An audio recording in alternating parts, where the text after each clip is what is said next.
Ayan mga kalingap at mga kasama, mapagpalang araw po sa inyong lahat. Yan, kamusta po yung mga minamahal po natin, mga viewers, mga sponsors, mga minamahal po natin ng mga OFW. Yan, araw na ang Huwebes. Yan, dito po tayo sa may Basod, San Felipe. Yan, dito po tayo sa farm nila Kuya Bal. Yan, sobrang namiss po natin ito. Grabe, ang tagal ko hindi nakapunta dito sa farm nila Kuya Bal. Ang daming magagandang alaala po tayo dito. At gusto ko rin makita yung ginawa natin na tulay. Kasama natin si Ervin. Yan, shout out kay Ervin. Yan, tara mga kalingap, mga kasama, samahan po ninyo ako para muli natin na bisitahin kasi sobrang nakakamiss. Yan, tapos yung daan, napakaganda na po ng daan dito sa San Felipe. Grabe oh, tagusan na yung daan dito, hindi tulad dati na sobrang hirap. Ngayon no, laki ng pinagbago. Sana papasukin tayo ng gwardiya. Kasi alam ko may gwardiya na dyan, may nagbabantay na na bago. Siguro naman papasukin tayo. Pamirindahin natin. Yan, ito po. Dito tayo kakanan. Medyo nakakalito na kasi ang dami ng daan na bago. Ay dito nga, dito tayo kakanan. Ito. Tapos kanan ulit. At makikita na natin yung farm nila kuya ni ate Edna. Ayan. Grabe. Layo ng ruta natin ngayon. Galing tayo ng Kamsor. Tapos may kaliwa. Tapos kanan, yun na, ito na po yung natatanaw po natin na mga nyugan. Yan, kay Kuya Bal na po yan. Yan, pansin ko lang walang service dito. Wala sila kuya dito. Tapos grabe, ang dami ng tanim na. Ang dami ng tanim na saging. Ito yung napapanood ko sa vlog ni Ate Edna. Yan, grabe, ang galing ni Kuya Henry. Si Kuya Dong Henry, grabe. Ang galing nila mag-asawa. Pagdating sa ganyan na pagtatanim, talagang sanay po sila. Yan oh. At mayroon na ring bakod. Yan oh, may bakod na rin po dito. Pwede pa kaya tayong mag-vlog dito? Hindi kaya tayo pagalitan? Baka dito sila ate. Yan, gusto ko lang mabisita yung yung tulay.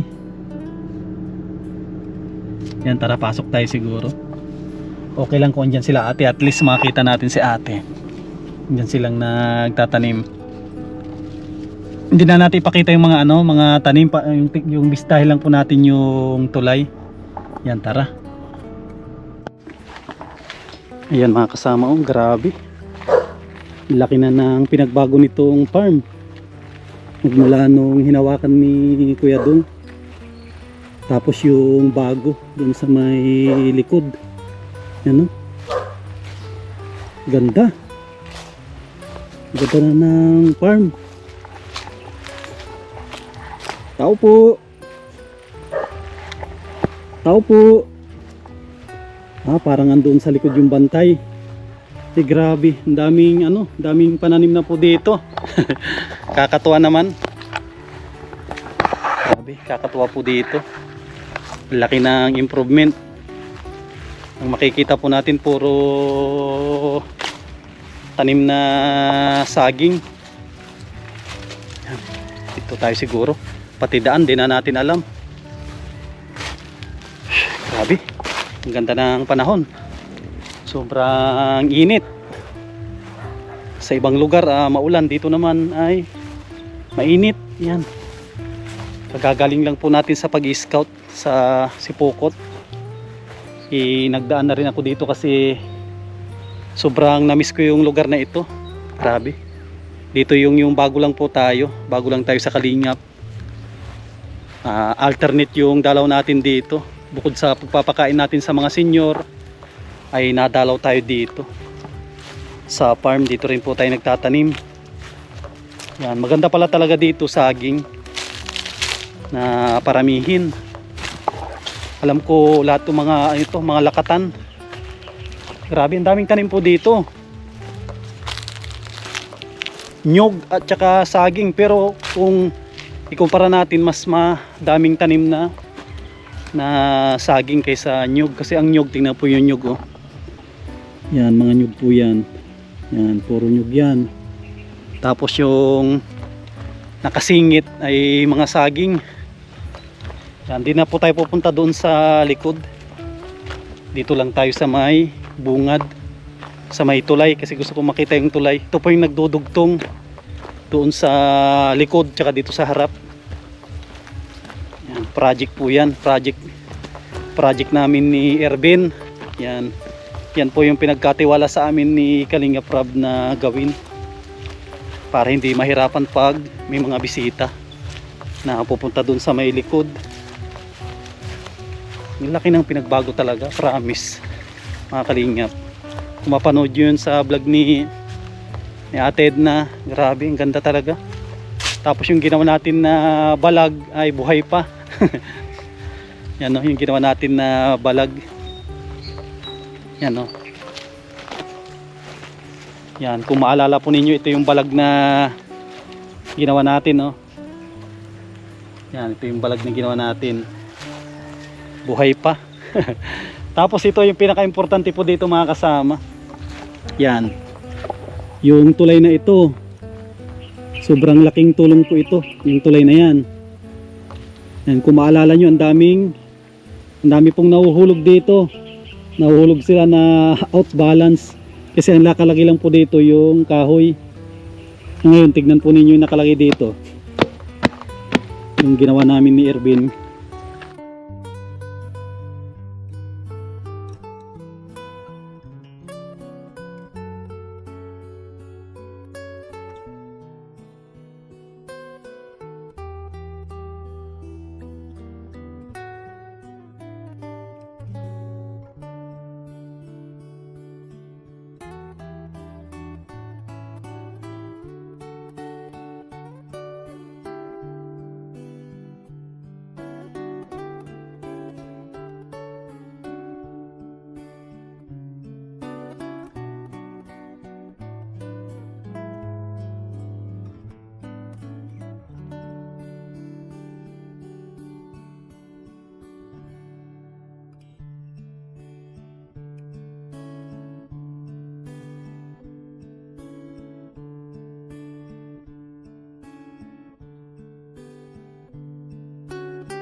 Grabe mga Kalinga po, kung kailan patapos na tsaka umulan. Grabe naman tong ulan na to. Ano yung ginawa niya? Oh, grabe oh. Mga Kalinga po, lumabas yung simento eh, ay yung buhangin oh. Oh, lumabas yung buhangin. Nabutan ng ulan. Bakit? Sorry. Baka may ano dyan, linta. Pumasok na yata ya. Lagot. Paano yan mga Kalingap? Hindi na hihinto yung ulan. Iko naman namin siguro ito, i-re-retouch na lang namin pagbalik, no? Pero antayin namin ng kunti lang pag tumila yung ulan. 6:30 na po. 6:30 na ng gabi. Antay lang namin pag magdilim na, ayaw na maghinto, wala kami talagang choice kundi balikan po natin, i-re-retouch. Kasi gusto ko sana mga Kalingap, iwanan namin to kung na ito maganda na, pulido na. Kaso itong ulan na to sana mga Kalingap huminto yung ulan para ma-retouch po natin siya. Grabing tibay po nito, hindi po yan basta-basta kasi makapal makapal ito, tapos talagang madaming bakal at tinapangan po namin yung pagtimpla nito. Yan oh. Yan, grabe oh. Yan yung tulay. Siguro may mga dumadaan ditong may bibigat oh. Tignan nyo yung kanyang mga bakal oh. yung bakal magkakatabi. Ito kasi talagang magbibitak ito kasi dugtong lang ito. Dugtong lang yan, hindi naman yan nakahanging doon sa may gitna. Ito naman okay yan, nakalapag lang yan. Walang problema po ito. Yan. Grabe. Sobrang po ito. Sobrang hirap ito na ginawa namin ni Erben, tapos tulong ng mga bata. Yung binibigyan natin ng pambaon. Sila po yung naghahakot ng ng buhangin at graba. Yung simento naman kami ni Erben, kami yung naghahakot nito. Grabe yun, laking tulong po nito. Kung may budget sana, mas maganda gawin na dalawa ito para kasya ang hauler. Kasya ang hauler kung maghahakot man ng produkto, nyog, hindi na mahirapan. O yung kalabaw para yung kanyang hila na kariton ay pwede na pumasok diyan. Grabe, ang ganda po. Yan, masaya na ako at nabisita natin yung ating dati na pinagtataniman. Yan po, kakatuwa po. Yan, tignan po ninyo. Malinis, sobrang linis po. Ang linis ng lote. Ito kung talaga normal na kunyan kasi sa tubig yan. Pero kung itong tignan nyo yung area, grabe ang linis. Sobrang linis. Kaya malaking tulong po yung dito yung pumalit. Kasi napupukusan po nila. Pukusan po nila yung pagtatanim. May mga may bunga yung langka kaso nabubulok. Yan. Yan, tara mga kasama. Uwi na rin po tayo at alas 4 na ng hapon. Yan, marami tayong babalikan na mga scout po natin, mga senior na karapat dapat talaga na makatanggap ng tulong na galing sa ating mga sponsor. Aray ko. Muntik na tayo matumba yung mga kasama. Ito, patid ako dito. Yan patid tayo dito. Bukod sa mga sponsor, siyempre galing din po sa ating YouTube channel, sa ating sahod. Yan, hindi natin kailangan na iasa sa kanila lahat. Dapat meron din tayong binibigay galing sa ating sahod.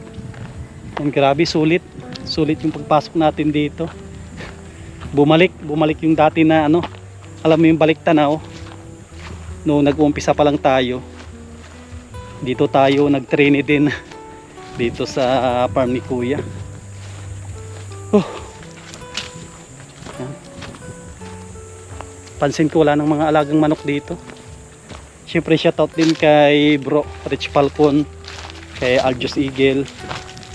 Matagal din sila dito. Tapos si Jose Francisco. Yan.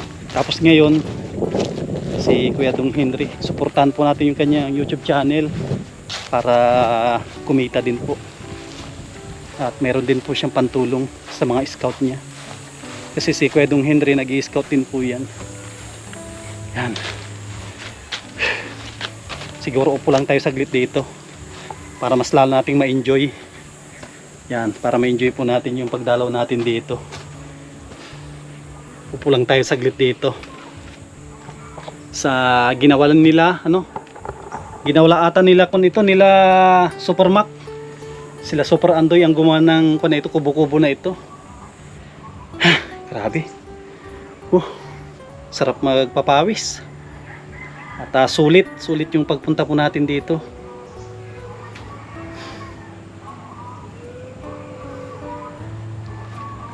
Grabe. At gusto kong pasalamatan yung mga sulit po natin na mga sponsor. Yan, maraming salamat kay Ate Nili, kay Ate Arlene Unil, kay Ate Nancy Lim, kay Kuya Rolly, and Ate Marilyn, kay Mami Maria and Kuya Trophy. Maraming salamat sa ating mga anonymous sponsor na walang sawa na nagpapaabot ng tulong sa ating mga kababayan. Maraming salamat po kay Ma'am Quincy, kay Lina Barbosi, maraming salamat kay Ma'am from Ireland.